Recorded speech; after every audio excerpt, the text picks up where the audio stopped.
नमस्कार दोस्तों, हिंदी भाषा केंद्र में आपका स्वागत है। जैसा कि आप थंबनेल पर देख रहे हैं, आज हम आपके लिए लेकर आए हैं आगत ध्वनियाँ। कौन सी ध्वनियाँ? आगत ध्वनियाँ। आगत ध्वनियाँ लेकर आए हैं। आगत ध्वनियाँ क्या होती है? आगत ध्वनियाँ क्या होती है उसको समझेंगे। किसको आगत ध्वनियाँ, कौन कौन सी आगत ध्वनियाँ हैं? आगत को हम और किस नाम से जानते हैं? आगत को ग्रहित भी कहा जाता है, ग्रहित। ठीक है, तो चलिए समझते हैं आगत ध्वनियाँ क्या हैं। देखिए,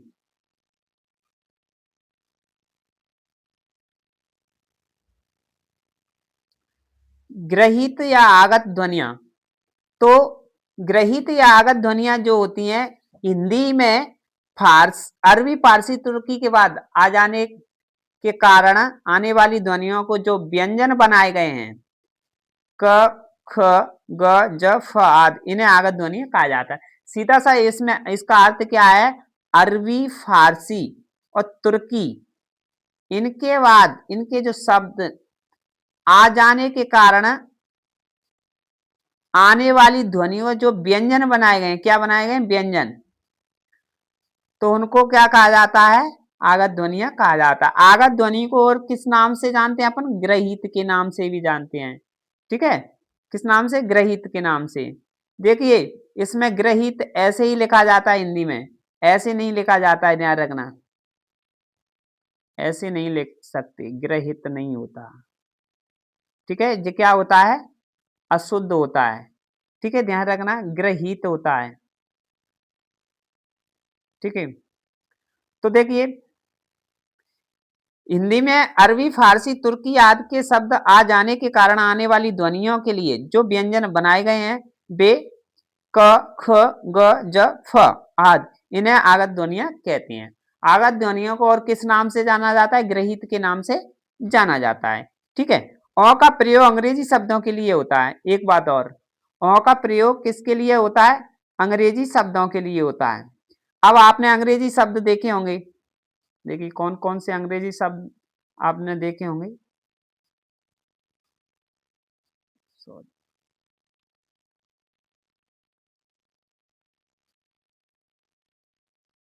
देखिए, जैसे आपने देखे होंगे आपने office, office, officer, officer, college,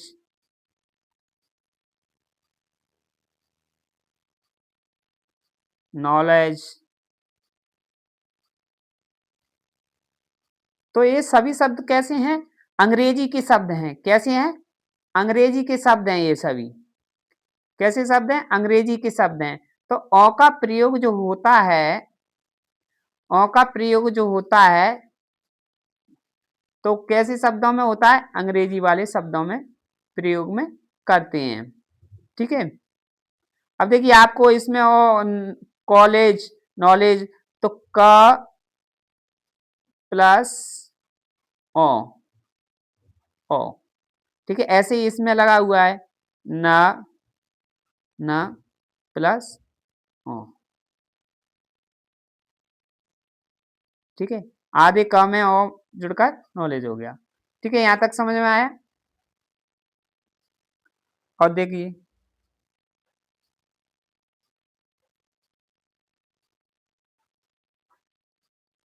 अब देखिए, अरबी फारसी और अंग्रेजी की मुख्यतः 5 ध्वनियां हैं। अरबी फारसी और अंग्रेजी की कितनी ध्वनियां हैं? मुख्यतः 5 ध्वनियां हैं। अंग्रेजी, फारसी और अरबी, इसकी कितनी ध्वनियां हैं? 5 ध्वनियां हैं। क, ख, ग, ज, फ। ठीक है, हिंदी में आई हैं। इनमें से 2 ध्वनि क और ग तो प्राय हिंदी उच्चारण के क ग में परिवर्तित हो गई। तो देखिए, इनकी जो 2 ध्वनि है, कौन कौन सी? क और ग, किस में परिवर्तित हो गई? हिंदी में। लेकिन जो और ख लगभग हिंदी के ख में खपने की प्रक्रिया में है और ये भी प्रयोग में आ रहा है। और शेष दो ज और फ धीरे धीरे अस्तित्व के लिए संघर्ष हैं। तो ये क्या कर रहे हैं, संघर्ष, ये भी आ सकते हैं प्रयोग में। ठीक है, तो आपकी समझ में आया कि आगत ध्वनि क्या है। और देखते हैं, देखिए आगत ध्वनि को हम ग्रहित ध्वनि भी कह सकते हैं। ठीक है, ग्रहित या आगत, ग्रहित को किस नाम से और माना जाता है, आगत के नाम से। व्यंजन हिंदी में इस प्रकार अपना लिए गए हैं कि वे हिंदी के अंग बन गए हैं। तो ग्रहित या आगत ध्वनि जो है हिंदी में इस प्रकार प्रयोग में ले लिए गए हैं कि ऐसा लगता है कि वे अब हिंदी के ही अंग बन गए हैं। इन्हें हिंदी की प्रकृति के अनुसार लिख सकते हैं। अब इन्हें हिंदी की प्रकृति के अनुसार हम लिख सकते हैं। देखिए बाघ, कलम, कुरान, फैसला। जबकि मूल रूप से वैसे ये क्या है, लिखे सही हैं लेकिन इनका अर्थ भी अलग निकल सकता है। ठीक है, जबकि मूल रूप से हमें लिखना क्या चाहिए, बाघ ऐसे लिखना चाहिए, कलम ऐसे लिखना चाहिए, कुरान ऐसे लिखना चाहिए, फैसला ऐसे लिखना चाहिए। ठीक है, यदि उच्चारण का अंतर प्रदर्शित करना हो तो इस प्रकार लिखा जाएगा। अगर हमें किसी उच्चारण का प्रदर्शन करना है तो अगर लिखने के लिए, जैसे ये राज लिखा है तो राज को राज ऐसे लिखा जाएगा, सजा को सजा ऐसे लिखा जाता है, खाना को खाना ऐसे लिखा जाता है। आगत ध्वनि में नुक्ते का प्रयोग किया जाता है, ध्यान रखना। जहां आगत ध्वनि होगी तो उसमें किसका प्रयोग किया जाता है, नुक्ते का प्रयोग किया जाता है आगत ध्वनि में। ये ध्यान, विशेष तौर पर ध्यान रखना है। नुक्ता क्या होता है, ये बिंदी जो लगी हुई है आपको दिखाई दे रही है, नुक्ता लगाते ही शब्द के अर्थ में परिवर्तन आ जाता है। अगर जैसा ही अपने नुक्ता लगाया तो उसके अर्थ में क्या हो जाएगा, परिवर्तन हो जाएगा। तो जैसे आपको दिखाई दे रहा है, जैसे मान के चलिए इसमें आपको दिखाई दे रहा है कि ये राज शब्द लिखा है। क्या लिखा है, राज। मैं यहां लिख देता हूं राज, और एक लिखा है राज, नुक्ता लगा हुआ है। तो देखिए जो राज शब्द लिखा है, ये वाला जो राज शब्द लिखा है, इसका अर्थ अलग होगा और इसका अर्थ अलग होगा। इस राज का अर्थ क्या होगा, इस राज का अर्थ क्या होता है, शासन। क्या होगा, शासन। कहते हैं उसका राज चल रहा है। और इस राज का अर्थ क्या होगा, रहस्य। इसका होगा रहस्य। ठीक है, तो देखिए केवल नुक्ता लगने से ही इसका अर्थ क्या हो गया, इसका अर्थ क्या हो गया, परिवर्तन हो गया। शासन और रहस्य दोनों में अर्थ में परिवर्तन है, अर्थ अलग अलग निकल रहा है। अपने कहा उस राज, कहते हैं राज छुपा हुआ है, अगर लिख, अगर आपने ऐसे लिख दिया तो उसका क्या है, क्या शासन छुपा हुआ है, ऐसा नहीं हो सकता। तो अर्थ में नुक्ता लगाने से अर्थ में क्या हो जाता है, परिवर्तन हो जाता है। चलिए इसके कुछ और उदाहरण मैं आपको बताता हूं जो कि आप समझ सकोगे।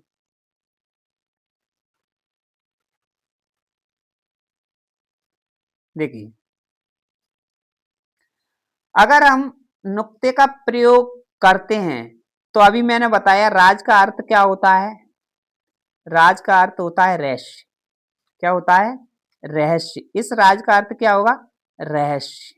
और ये भी राज लगा है, इसमें क्या है, नुक्ते के बिना लिखा हुआ है, तो इसका अर्थ क्या होगा, शासन होगा। ठीक, क्या होगा, शासन होगा। जरा, जरा का अर्थ, यहां जरा का अर्थ क्या है, थोड़ा। जबकि हम जरा कहते हैं जरा, जरा सा कम दे दो, लेकिन इस जरा को ऐसे लिखा जाता है। अगर ऐसे लिख दिया जरा, जरा सा, जरा सा, जरा सा है। अगर हमने इसमें नुक्ता नहीं लगाया तो जरा सा का अर्थ क्या हुआ, बुढ़ापा सा, ऐसा नहीं है। तो ये क्या होगा, गलत हो जाएगा, इसका अर्थ का क्या होगा, अनर्थ हो जाएगा। अगर नुक्ता हम लगा देते हैं तो उसका अर्थ क्या होगा, अलग लगेगा। देखिए इस जरा में नुक्ता नहीं लगा है तो इसका अर्थ क्या है, बुढ़ापा है। उसमें जरा में नुक्ता लगा है, इसका अर्थ क्या है? थोड़ा। जबकि हम क्या करते हैं, इस जो थोड़ा जरा है, इस वाले इसको इसके प्रयोग में थोड़ा के अर्थ में हम प्रयोग ले लेते हैं, जो कि वो क्या है, बिल्कुल गलत है। हमें ऐसा नहीं करना है। ठीक है, हमें ये देखना है कि जरा जो लिखा है वो क्या लगा होना चाहिए, इसमें नुक्ता लगा होना चाहिए। तब क्या होगा जी, तब इसका अर्थ क्या होगा, ये वाला थोड़ा वाला अर्थ होगा। इसलिए इस चीज को हमें क्या करना है, विशेष तौर पर ध्यान रखना है। ठीक है,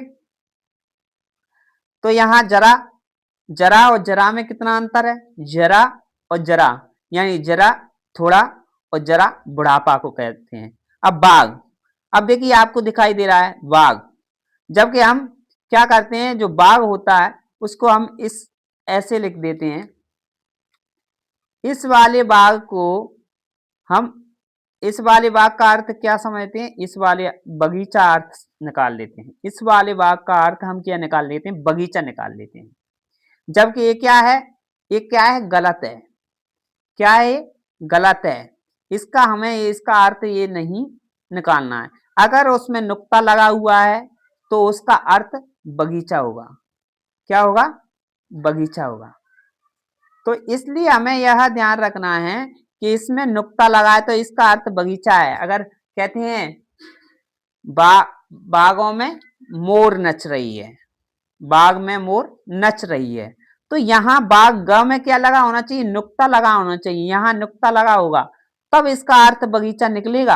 अगर आपने नुक्ता नहीं लगाया है, अगर आपने नुक्ता नहीं लगाया है तो इसका अर्थ क्या होगा, बाघ का अर्थ क्या होगा, घोड़े की लगाम। कहते हैं ना, उसकी बाघ मेरे हाथ में है, यानी कि घोड़े की लगाम मेरे हाथ में। तो हमें यह ध्यान रखना चाहिए कि कहाँ नुक्ता लगाना चाहिए, कहाँ नुक्ता नहीं लगाना चाहिए। एक और लिखा है फन।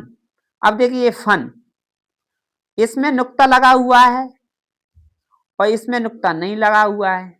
अब फन, फन का अर्थ क्या होता है, कौशल होता है, हुनर होता है, ये ध्यान रखना है। और इस फन का अर्थ क्या होता है, सांप का फन होता है।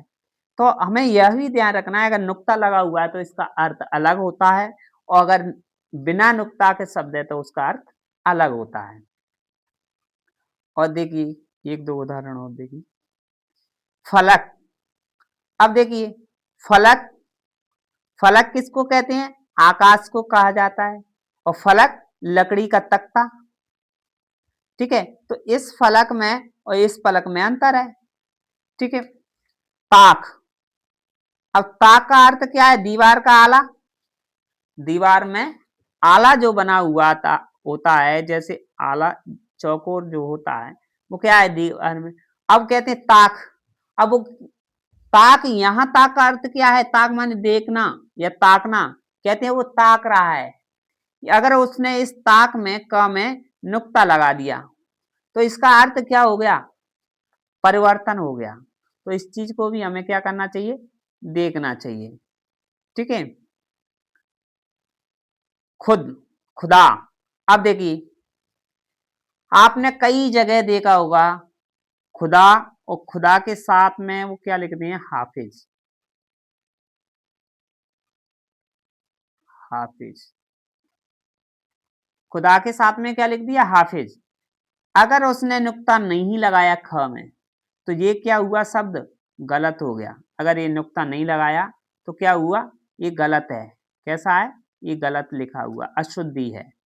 अगर उसने नुक्ता लगा दिया, अगर उसने नुक्ता लगा दिया तो क्या होगा, नुक्ता लगा दिया तो क्या है, उसका अर्थ अलग होगा। अगर नुक्ता नहीं लगाया तो उसका अर्थ खुदा। देखिए खुदा का अर्थ क्या होगा, भगवान होगा।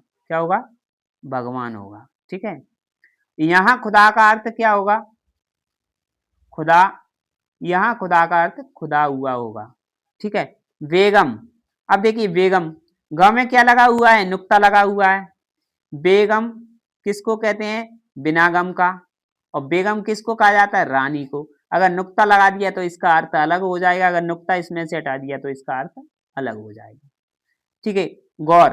अब अपन क्या कहते हैं, वो गौर से सुन रहा है, तो हम क्या अधिक तरह क्या करते हैं, इस नुक्ता का ध्यान नहीं रखते। इस नुक्ता का ध्यान, दोनों का अर्थ क्या है, अलग अलग है। अगर हम इस नुक्ता का ध्यान नहीं रखेंगे तो गौर का अर्थ क्या हो जाएगा, अलग हो जाए। यहाँ गौर का अर्थ ध्यान होता है, यहाँ गौर का अर्थ गौरा होता है। ठीक है। और देखिए गज, गज, यहाँ गज का अर्थ एक नाप को कहते हैं, या गज हाथी को कहा जाता है। अगर यहाँ नुक्ता लगा दिया तो, सॉरी ज में नहीं लगेगा, ज में लगेगा, सॉरी।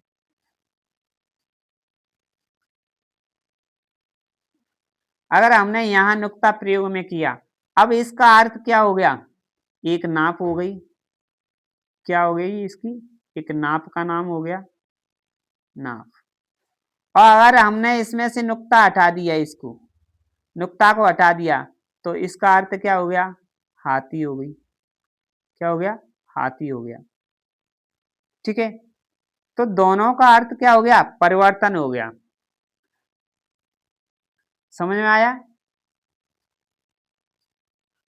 मैं आशा करता हूं आपको समझ में जरूर आ गया होगा कि कहाँ नुक्ते का प्रयोग हो रहा है, कहाँ नहीं हो रहा है। अगर नुक्ते का प्रयोग होता है तो उसका अर्थ अलग निकलता है, नुक्ते का प्रयोग नहीं होता है तो उसका अर्थ अलग निकलता है। तो आपने देखा